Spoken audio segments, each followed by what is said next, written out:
इससे कि सबसे पहले मैं आप लोगों का कम्युन गुरुकुल में स्वागत करता हूं। और मैं आप लोगों को इंडियन पॉलिटी का सेक्शन पूरा मतलब कवर कराऊंगा। इंडियन इंडियन पॉलिटी का सेक्शन मतलब कोर्स कोर्स बीए में आप लोग को मैं कराऊंगा। और इसमें मैं हूं अनुराग, जो कि बीए यहीं से मेरा हुआ है 2016 से 2019 के बीच में, जो बीएचयू से ही किया हूं। और एमए हमारा करंटली चल रहा है 2019 से 2021 का बैच में इसमें। और मैं इंडियन नेशनल मूवमेंट और इंडियन पॉलिटी का जो सेक्शन होता है उसमें मैं पढ़ा रहा हूँ। और सबसे पहले मैं ये बता देना चाहता हूँ आप लोगों को कि जो बीए का जो कोर्स डिजाइन हुआ है बीएचयू द कम्युन गुरुकुल, जो हम लोगों ने स्टार्ट किया है, उसमें सबसे पहले ये ध्यान रखने की जरूरत है कि बीए का जो कोर्स है उसमें बीए आर्ट्स और सोशल दोनों का कंबाइंड ये कोर्स है। बीएचयू भी यही इंट्रेंस करा रही है कि बीएचयू ने कराया है 2019 का जो सेशन है उससे ही शुरू कर दिया है कि जो कंबाइंड हो रहा है बीए आर्ट्स और सोशल का दोनों का एक साथ हो रहा है। बीए आर्ट्स के फैकल्टीज में हम देखते हैं कि उसमें लैंग्वेज का जो कोर्स होता है उसमें होता था। BA faculty of social science में हम लोग geography, history, economics, politics, sociology, mathematics, statics, ये जो कि बेसिक जो सब्जेक्ट है वो मतलब कि इसमें होते हैं। तो सबसे पहले ये देखना होगा, ध्यान रखना होगा आप लोगों को कि जो लैंग्वेज लैंग्वेज वगैरह वाले जो होंगे तो उन लोगों को फैकल्टी ऑफ आर्ट्स उनको एडमिशन के लिए होना होगा। और दूसरा है कि अगर जो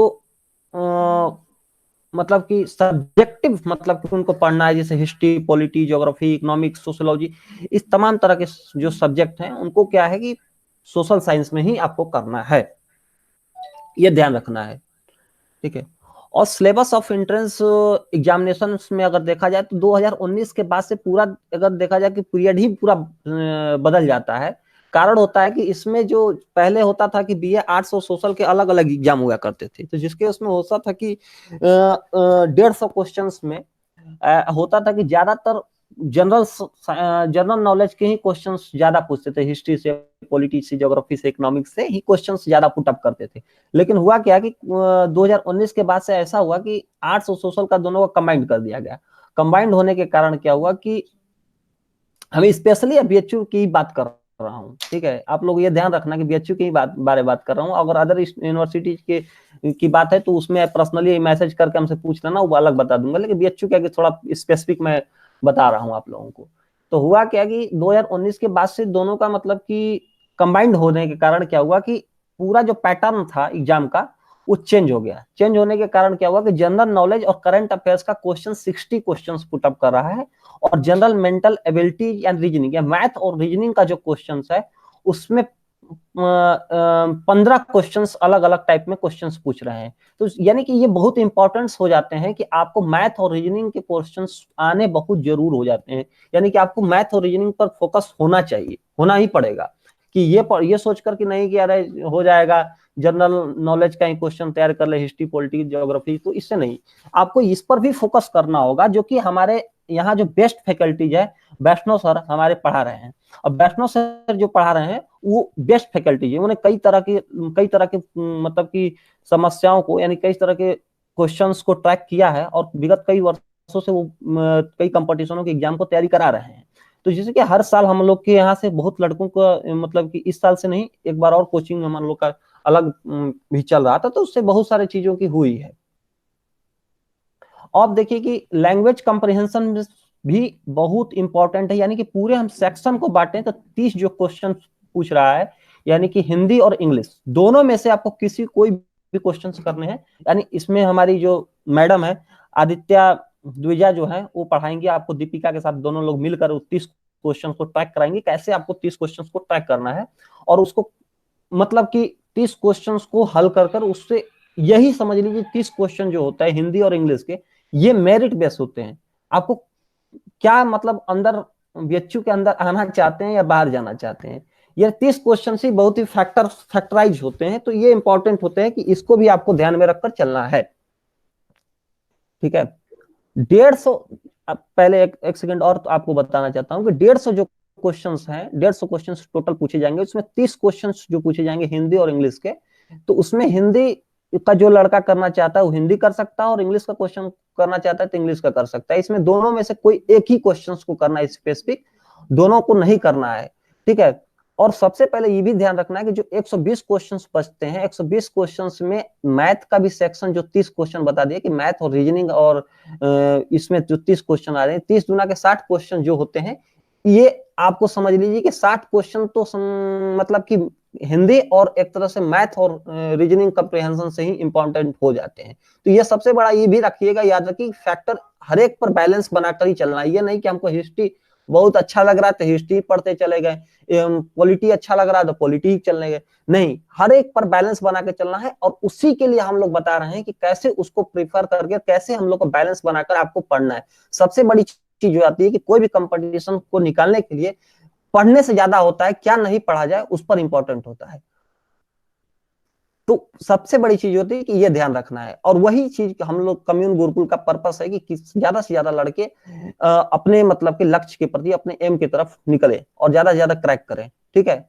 और आगे बढ़ते हैं, नेक्स्ट हम लोग देखते हैं कि हाँ, हमारा जो सेक्शन है कि इंडियन पॉलिटी का जो सेक्शन है, इंडियन पॉलिटी में हम लोग को हमको पढ़ाना है स्पेसिफिक कि इंडियन पॉलिटी में जो 60 क्वेश्चंस में जो 10 या 12 क्वेश्चंस सिंपली पूछे जाते हैं, 12 से 15 क्वेश्चंस कभी पूछे गए हैं। तो ये सबसे इंपॉर्टेंट हो जाता है कि जो 12-15 क्वेश्चंस आते हैं पॉलिटी से, तो सबसे इंपॉर्टेंट ये भी हो जाता है, इसको भी आपको पढ़ना है। बहुत ही सिंपल है और इसको आसानी से आपको ध्यान से पढ़ेंगे तो आप ट्रैक कर लेंगे। और हम इसका आपको हर एक चीज जितनी भी आपको जरूरतें होती हैं उसको मैं आपको बताऊंगा। तो आपको यह ध्यान रखना है कि जो 10 साल का क्वेश्चंस हैं उसको भी आपको लेकर चलना है कि हाँ, इसमें से इंडियन पॉलिटी का क्वेश्चंस कैसे क्वेश्चंस पुट अप किया है, क्या किया है। तो मैं एक आप लोग को क्वेश्चन का एमसीक्यू भी आपको दूंगा, जिससे कि आप लोग को ज्यादा से ज्यादा एमसीक्यू आप लोग को प्रैक्टिस कराऊंगा हम लोग, कि इससे होगा क्या कि पढ़ने से, ये एक इंपॉर्टेंट और बात हम बता दूंगा आप लोगों को कि पढ़ने से ज्यादा प्रैक्टिस करना भी इंपॉर्टेंट हो जाता है। Practice is most important. जितना क्वेश्चन आप एमसीक्यूज लगाइएगा उतने आपको कॉन्फिडेंस बिल्डिंग होगा, और कॉन्फिडेंस बिल्डिंग होने के कारण क्या होता है कि वो चीज याद भी हो ज्यादा होती है। तो सबसे इंपॉर्टेंट चीज कि हम लोग आपको बताएंगे कि क्वेश्चंस कैसे ट्रैक करना है, कैसे उसको हल करना है। तो आगे उससे पहले मैं इंडियन पॉलिटी का सेशन को आगे बढ़ाता हूं। तो इसमें पूछता है, जैसे क्वेश्चंस पूछे हैं विगत वर्षों में, आपको बताता हूं कि कैसा कैसे क्वेश्चंस पूछे हैं, उसको मैं आगे सबसे पहले आप लोगों के सामने रखता हूं। परीक्षा में कैसे क्वेश्चंस आए, उदाहरण के लिए मैं बता देता हूं कि भारत का संविधान कब लागू हुआ, भारत के दूसरे राष्ट्रपति कौन थे, वर्तमान में कौन सी लोकसभा का चुनाव संपन्न हुआ, भारत किन राज्यों में द्विसदनीय बाइकैमरल लेजिस्लेचर है, व्यवस्था है। कुछ महत्वपूर्ण अनुच्छेद भी पूछे जाते हैं, जैसे जैसे आर्टिकल 352, 356, 226, 32, 50, 18, यानी कि ये इंपॉर्टेंट आप देख लीजिएगा। आर्टिकल्स में सबसे इंपॉर्टेंट होता है कि वो आर्टिकल पूछे जाते हैं जो कंस्टिट्यूएंट कर सकते हैं कि संवैधानिक प्रावधान के तहत होते हैं, यानी कॉन्स्टिट्यूशनल फॉर्म में होते हैं। तो आपको सबसे पहले जैसे कि आर्टिकल पूछता है कि 360 आर्टिकल क्या है, यानी कि फाइनेंस, यानी कि उसको कह सकते हैं वित्त आपात का जो होता है, फाइनेंशियल इमरजेंसी, उस पर एक आर्टिकल है। 352 क्या है, 356 क्या है, 280 क्या है, 280 क्या है, यानी वित्त आयोग यानी फाइनेंस कमीशन क्या है। इस तरह के क्वेश्चंस ही पूछे जाते हैं। और उसमें सबसे इंपॉर्टेंट हो जाता है कि आपको कह सकते हैं कि उसमें फंडामेंटल राइट्स, फंडामेंटल ड्यूटीज से ही क्वेश्चंस पूछे जाते हैं। अगर आर्टिकल्स में और देखा जाए तो आर्टिकल्स वो इंपॉर्टेंट आर्टिकल्स होते हैं जो कि कहीं ना कहीं वो हमारे डेली लाइफ में, डेली चीजों में इंपॉर्टेंट होते हैं। जैसे कि कहीं ना कहीं चुनाव हो रहे हैं, तो चुनाव हो रहे हैं तो उससे कहीं ना कहीं एक क्वेश्चन पूछ देता है कि हमारा इलेक्शन कमीशन किस आर्टिकल के तहत है, मतलब कि अटॉर्नी जनरल किस आर्टिकल के तहत में है, क्योंकि महान्यायवादी का काम डेली डेली पड़ता है। उसी तरह से चुनाव आयोग का काम है, तो उसी तरह से चीफ जस्टिस का है। तो इस तरह से क्वेश्चंस क्या है कि हमारे डेली लाइफ में जो हमारे सराउंडेड जो घटित हो रही हैं उससे क्वेश्चंस जरूर उठाते हैं। जैसे कि हमारा अभी पूछ देगा क्वेश्चंस कि एनआरसी जो है वो किस राज्य में सबसे पहले लागू किया गया है। तो इस तरह के क्वेश्चन पूछे जाते हैं जो कि अभी वर्तमान में घट रहे हैं। हमारे स्टेट की संख्या कितनी है, स्टेट की संख्या एक घटी हुई है, कितने मतलब कि स्टेट कौन दिन मतलब किस ईयर्स में उसका पुनर्गठन किया गया है। इस तरह के क्वेश्चंस हर एक ईयर्स पूछे जा रहे हैं और इस पर आपको फोकस रखना है। ये इंपॉर्टेंट है। भारत के संविधान में किस देश से क्या लिया गया है, क्या नहीं लिया गया है, इस इंपॉर्टेंट है। फंडामेंटल राइट्स अमेरिका से के संविधान से लिया गया है, तो उसी तरह से हमारा बाइकैमरल व्यवस्था है वो कहाँ से लिया गया है, यानी संसदीय प्रणाली क्या कहाँ से लिया गया है, पार्लियामेंट्री व्यवस्था हो गया, तमाम तरह की जो दूसरे देशों से हम लोगों ने बहुत सारी चीजों को लिया है, उसको भी क्वेश्चंस पूछता है कि किस किस देशों से क्या लिया गया है। और 2019 के पेपर क्वेश्चंस को हम लोग देखेंगे एक बार। 2000 क्वेश्चंस में कुछ क्वेश्चंस पुट अप किया गया था, तो उसको हम एक स्लाइड के माध्यम से आप लोग को दिखाना चाहते हैं कि देखिए उसमें क्वेश्चंस पूछा था कि who appoint the chief election commissioner of India, election commissioner की नियुक्ति कौन करता है। तो इस तरह के क्वेश्चन पूछ रहा है कि which prime minister was shortest tenure, यानी जिसका कार्यकाल सबसे कम किसका रहा है, भारत के भी प्रधानमंत्री वर्तमान मतलब पूरे प्रधानमंत्री काल में किसका सबसे कम कार्यकाल रहा है। मेंबर ऑफ ब्रिक्स, ब्रिक्स क्या है, मेंबर कितने होते हैं सदस्य, ब्रिक्स का फुल फॉर्म क्या है, ब्रिक्स में ब्राजील है, रसिया है, इंडिया है, चाइना है, साउथ अफ्रीका है। इस तरह के क्वेश्चंस पूछ रहा है। इसमें ऐसा क्वेश्चन भी पूछ सकता है जैसे ब्रिक्स में 3 टॉपिक डाल के उसमें दे देगा कि ये कौन सा देश इसमें से नहीं है। तो इस तरह के क्वेश्चंस पुट अप कर रहे हैं कि थोड़ा सा आपको दिमाग लगाना है, हल्के से दिमाग लगाएंगे उस क्वेश्चन को सॉर्ट आउट कर लेंगे। तो पूछ रहा है कि which state recently complete NRC, NRC ने कौन सा स्टेट ने कंप्लीट किया, Mahatma Gandhi launch is the first satyagraha from the which place. तो इसमें सत्याग्रह का कहाँ स्टार्ट किए थे महात्मा गांधी ने, तो चंपारण में स्टार्ट किए थे। उसमें अगर किसने बुलाया था चंपारण सत्याग्रह करने के, मतलब कि वहाँ नील किसानों के एक्सप्लॉइट जो हो रहे थे किसान, उस पर देखने के लिए बुलाया गया था। तो उसमें महात्मा गांधी को बुलाने का काम राजकुमार शुक्ल ने किया था। तो इस तरह के क्वेश्चंस पूछ रहे हैं, what is the minimum age of the appointment chief minister, chief minister की न्यूनतम मतलब उम्र क्या होती है, तो ये मतलब उम्र कितनी होती है, इस तरह के क्वेश्चंस पुट अप किया जा रहा है। तो इस पर भी ध्यान रखने की आवश्यकता है। इस तरह के क्वेश्चंस 2019 के पेपर क्वेश्चंस में आपको आए हैं, तो इसमें आपको ध्यान रखनी है कि इस तरह के क्वेश्चंस मिनिमम पूछे जा रहे हैं। ठीक है, तो इस तरह के क्वेश्चंस क्या है, नॉर्मली क्वेश्चंस पूछे जा रहे हैं। तो इसका मैं इसको मैं ट्रैक करने का आपको बताऊंगा कि इसको किस तरह से आपको हल करना है, किस तरह से आपको एमसीक्यूज के फॉर्म में, और आपको मैं वीडियो लेक्चर्स और डेली मतलब तो नहीं तो मेरा क्लास जिस दिन लगता है मैं आप लोगों को बताऊंगा। तो आज मैं स्टार्ट करता हूं। सबसे पहले अगर बात किया जाए तो स्टार्ट करते हैं कि संविधान की किस तरह से हमारा कॉन्स्टिट्यूशन रिफॉर्म होता है, किस तरह से कॉन्स्टिट्यूशन का मतलब कि फॉर्मेशन होता है। तो इस तरह के क्वेश्चंस को अगर देखा जाए तो शुरुआती बेसिक्स नॉलेज है, तो इसको सबको जानना जरूरी होता है कि अगर चाहे वो तैयारी कर रहा हो चाहे ना कर रहा हो, लेकिन उसको बच्चा से लेकर हम लोग अभी तक सब जगह ये पढ़ते हैं कि संविधान क्यों आया, संविधान के क्यों निर्माण हुए, क्यों संविधान की जरूरत पड़ गई, बिना संविधान को भी तो चल सकता था, बिना कानून का भी कुछ हो सकता था। तो सबसे बड़ी चीज है कि आपको कोई भी चीज का काम करने के लिए, चाहे अपने घर में आप अपने रहे होंगे माता पिता भाई बहन दादा दादी के साथ में, तो वहां भी एक इनफॉर्मली एक तरह से कह सकते हैं कि कानून है, इनफॉर्मली, क्योंकि आपके दादाजी का एक ऐसा रूल चलता है कि वहां उनके हिसाब से ही कानून को फॉलो करना पड़ता है। जो कहेंगे तो हाँ होगा, जो नहीं कहेंगे आज ये बनना चाहिए वो बनना चाहिए खाना में। तो इस तरह से कह सकते हैं कि फॉर्मली वहां नहीं तो इनफॉर्मली वो कानून का रूल चल रहा है उनका, और उनके बियॉन्ड कोई नहीं जा सकता है। ठीक है, तो उसी तरह से इंडिया में मतलब कि अगर उसी को कह सकते हैं कि एक फॉर्मली रूप से कानून के दे दिया जाए रूप कि ऐसे करना चाहिए वैसे करना है, सुबह इस सबको उठना है और काम इनका इनका बंटवारा है, तो इस तरह से अगर कर सकते हैं तो वो फॉर्मली कानून, यानी कि एक तरह से संविधान एक दस्तावेज के रूप में एक लिखा हुआ कानून के फॉर्म में हो गया। तो उसी तरह से हमारे विश्व में अगर देखा जाए तो कई तरह के कानून मतलब कि प्रचलित हैं। न्यूजीलैंड और इंग्लैंड में देखा जाए तो इनफॉर्मली कानून वहां चलते हैं, क्योंकि वहां एक तरह से लंबे रूप से उनको वहां कह सकते हैं कि जो परंपराएं हैं उनकी चलती आ रही हैं, तो उसी परंपराओं को ढोते हुए वो लोगों ने काम कर रहे हैं, तो वही एक कानून के रूप में फॉर्म है। तो दूसरी तरफ अगर हम देखें तो इंडिया में, तो इंडिया और बहुत सारे देशों में क्या है कि उन लोगों जब उन लोगों ने आजादी पाई, या किसी देश से आजादी पाई, या कोई भी चीजें फॉर्मेशन किए, नए कट के देश नया बना, तो उसमें क्या है कि संविधान की आवश्यकता हुई, क्योंकि बड़े लोगों के हर एक लोगों की अलग अलग एक्सपेक्टेशन थी, हर एक बहुत सारे प्रॉब्लम में फेस थी, तो इसके कारण उन लोगों ने कानून की शक्ल के रूप में अपने देश में उन लोगों ने लागू करने का काम किया। तो इस तरह से हम कह सकते हैं कि कानून की आवश्यकता हर एक देश को है, हर एक लोगों की है। नहीं तो कानून न रहे तो क्या है, अपने आप में कन्फ्लिक्ट व्याप्त हो जाता है। तो कन्फ्लिक्ट सोल्व करने के लिए भी कानून की होनी बहुत आवश्यकता है।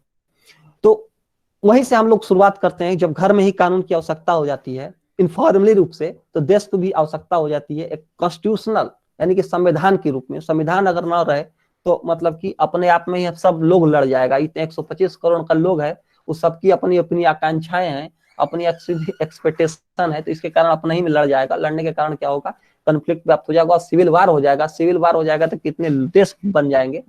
तो ये ध्यान रखना कि संविधान का निर्माण क्यों होता है, इसका रीजन क्या होता है, संविधान कैसे बना भारत का, संविधान के निर्माण में कौन कौन लोग पार्टिसिपेट किए, संविधान में कौन कौन से ऐसे चीजें थी उनको विदेश से लिया गया, कौन से ऐसी चीजें थी कि जो इंडिया के ही फॉर्म में रह गई। तो इस चीजों को हम पूरी डिटेल से आप लोगों को बताऊंगा, और आप लोगों को ध्यान से ऐसे ही क्लास को स्मूथली चलना है, जिससे कि आप लोग को किसी को नहीं समझ में आएगा तो हमको पर्सनली मैसेज कर लेगा व्हाट्सएप ग्रुप में, जिससे हम आपको पर्सनली पूरी रूप से डिटेल रूप से मैं समझा लूंगा। ठीक है। हाँ, डाउट सेशन भी मैं कराऊंगा। डाउट सेशन में जो आपको क्वेश्चंस नहीं आएंगे तो उस क्वेश्चंस को मैं बताऊंगा। और ये सबसे बड़ी चीज है आप लोगों को कि मैं हम लोग जो द कम्युन गुरुकुल का जो सेशन चल रहा है उसमें आपको परफेक्टली उसी चीज को फॉलो करते रहना है स्मूथली।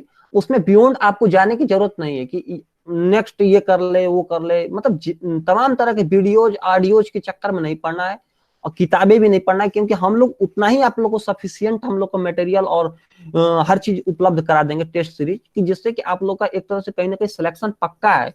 बस आप लोग को वही चीज को फॉलो करना है। तमाम तरह की नई चीजों को निगेटिविटी लेकर आप लोग ढोएंगे तो सिलेक्शन आप लोग का रुक सकता है, क्योंकि उस चीजों को हम लोगों ने एक नई चीजों को आज से 5 साल से हम लोगों ने इस चीजों को देख चुका है, पेपरों को देख रहे हैं, हम लोग ट्राई कर रहे हैं। तो इससे क्या है कि हम लोग को एक अनुभव है। हर एक टीचर अपने अपने क्षेत्र में एक तरह से बड़े अच्छे हैं। हमारे सुशील सर हो गए, चाहे वो वैष्णव सर हो गए, आदित्य मैडम हो गई, इन लोगों ने क्या किया कि तमाम तरह के रिसर्च भी कर रखे हैं। तो उसके कारण पेपरों को उन लोगों का एनालिसिस है कि कितना क्या का क्वेश्चन आएंगे, कितना नहीं आएंगे, किस तरह के क्वेश्चन पैटर्न आएंगे। तो आपको सबसे पहले यह ध्यान रखना होगा कि निगेटिविटी से दूर रहना है। आपको 3 से 4 महीने हमेशा ये ध्यान रखना है कि पॉजिटिव होकर आपको तैयारी करना है, एनर्जेटिक तैयारी करना है। और हम लोग का जो टीम है वो बहुत ही बेस्ट टीम है, जिससे क्या है कि पेपर को जितनी पेपर की क्वालिटी हो गई, चाहे टेस्ट सीरीज हो गया, वीडियो लेक्चर हो गया, सब परफेक्ट है। और आपको बस उसी को फॉलो करना है, फॉलो करके चलना है, जिससे सिलेक्शन पक्का है। ठीक है, कोई दिक्कत नहीं है। अब सबसे पहले मैं बता दूं आप लोगों की कि जो 12 से 15 क्वेश्चंस आएंगे हमारे सेक्शन से, यानी इंडियन पॉलिटी से, मैं पॉलिटी का कम से कम आपको 500 क्वेश्चंस का मैं क्वेश्चंस आप लोगों को प्रोवाइड कराऊंगा, कि जो विगत बहुत सारे क्वेश्चंस एग्जाम में आए हैं। 10 साल के क्वेश्चंस इस बीएचयू के आए होंगे, और अदर्स यूनिवर्सिटीज में भी जो क्वेश्चंस आए होंगे इंडियन पॉलिटी से रिलेटेड, करेंट से भी रिलेटेड जोड़कर मैं 500 क्वेश्चंस का मैं प्रोवाइड आपको कराऊंगा। और आपको भी मैं कुछ बताऊंगा कि इस सेक्शन से आप यहाँ से पढ़िए, जिससे क्या होगा, इंडियन पॉलिटी आपका और बेस मजबूत हो, डीपेस्ट हो, जिससे कि आप लोग का कहीं से भी क्वेश्चन आए इंडियन पॉलिटी से तो आप लोग हल कर ले। ठीक है। और सबसे दूसरी बात आप लोग को यह भी ध्यान रखना है कि इंडियन पॉलिटी को आपको पढ़ते समय यह ध्यान रखना है कि हमेशा इंडियन नेशनल मूवमेंट से भी कोरिलेट करके चलना है, क्योंकि इंडियन नेशनल मूवमेंट से ही पॉलिटी का एक तरह से कहीं ना कहीं हमारे यहाँ बनता है। ठीक है।